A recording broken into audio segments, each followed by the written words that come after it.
வணக்கம். டிவிகே தலைவர் விஜய் அவர்களே, நான் தெரியாமல் தான் கேட்குறேன். உங்களுடைய கொள்கை தான் என்ன? உங்களுக்கு கொள்கையே கிடையாதா? நீங்கள் அரசியலுக்கு வரும்போது மக்கள் எல்லாம் பெரிதும் எதிர்பார்த்தாங்க.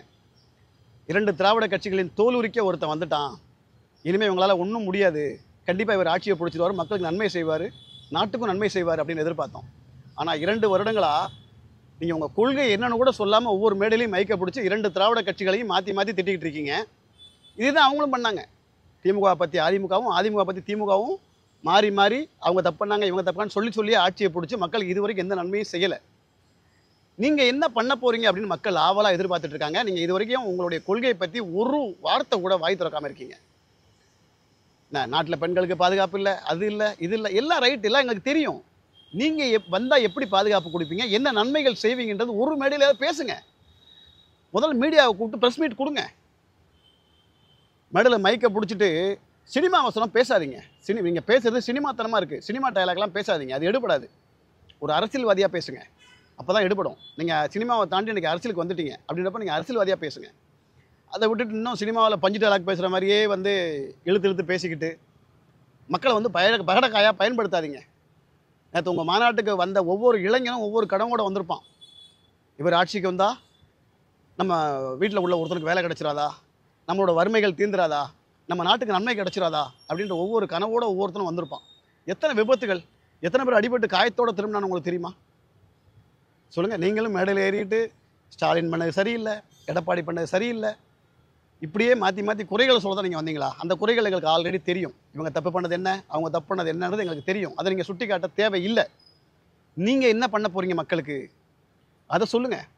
பகிரங்கமாக அறிவிப்பு கொடுங்க. இன்றைக்கி நாட்டில் பெரிதும் மக்கள் பாதிக்கப்படுற விஷயம் என்னென்னு கேட்டிங்கன்னா, ஒரு தரமான மருத்துவம் இல்லை. காய்ச்சல்னு போயிட்டாலே ஒரு சாதாரண பெட்டில் அட்மிட் பண்ணி லட்சக்கணக்கில் பிடுங்குறாங்க. அதனால் தரமான மருத்துவத்தை இலவசமாக கொடுப்பேன் அப்படின்னும், தரமான கல்வியை இலவசமாக கொடுப்பேன் அப்படின்னும் நீங்கள் பகிரங்கமாக அறிவிப்பு கொடுங்க. அதை விட்டுட்டு அவங்க பண்ணுற மாதிரியே பெண்களுக்கு 1000 ரூபா கொடுப்பேன், இலவச பேருந்து கொடுப்பேன், ரேஷன் அரிசியை கொடுப்பேன், இந்த மாதிரி இலவசங்களை கொடுத்து நாட்டில் உள்ள மக்களை சோம்பேறி ஆக்காதீங்க.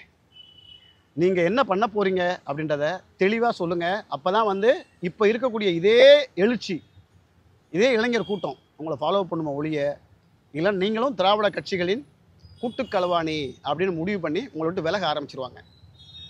மக்கள் ஒரு நல்லாட்சியை விரும்புகிறாங்க, நல்லாட்சி கிடைக்கும்னு நம்புகிறாங்க. ஆனால் இது வரைக்கும் நீங்கள் உங்கள் கொள்கை கோட்பாடு என்னன்னே சொல்லாமல் மேடையில் ஏறி உட்காந்துக்கிட்டு சினிமா டயலாக் பேசிக்கிட்டு அவர் மாதிரி இவர் மாதிரி நீங்கள் என்ன மாதிரி நீங்கள் பண்ண போகிறீங்கன்றத ஒரு விளக்கமாக சொல்லுங்கள். அதே மாதிரி இளைஞர்களுக்கு நான் ஒன்று சொல்லிக்கிறேன்.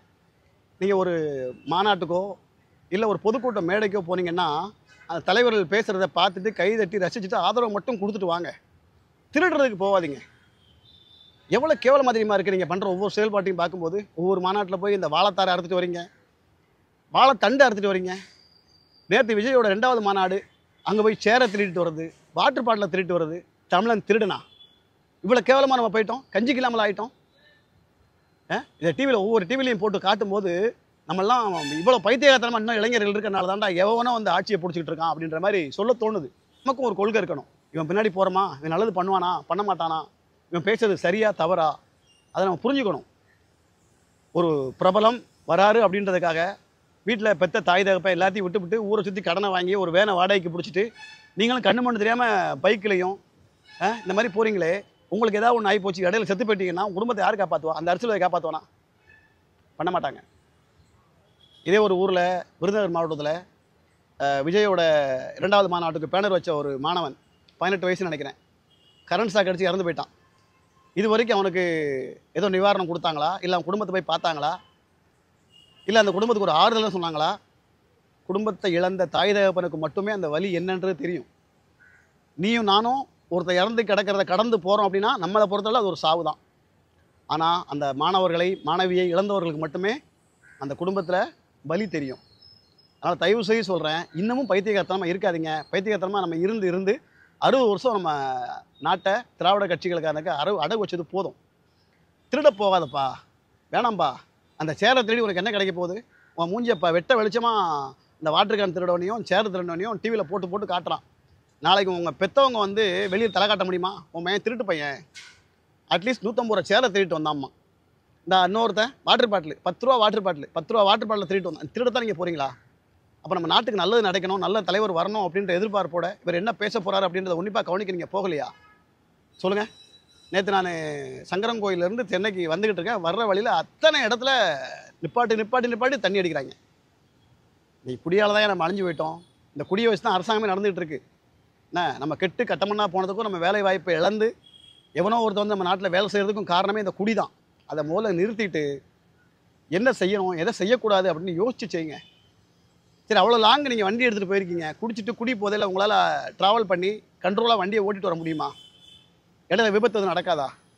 அவ்வளோ காவல்துறை இடையில வழிமறிச்சு உங்களுக்கு அறிவுரை சொல்கிறாங்க. நீங்கள் அதெல்லாம் கண்டுக்கிறதே கிடையாது. உடனே தளபதி தளபதி தளபதி தளபதி தளபதி டிவிக்கேன்னு கத்துறீங்க. ஆனால் நீங்கள் செத்து போயிட்டா அந்த டிவிக்கு வந்து பின்னாடி நிற்காது, உன் குடும்பத்தை காப்பாற்றாது, உங்கள் அப்பா அம்மா கண்ணீரை துடைக்காது, உனக்காக உன் கல்விக்காக உங்கள் அப்பா அம்மா வாங்கின கடனை அடைக்காது. அது முதல்ல நீ புரிஞ்சுக்கோ.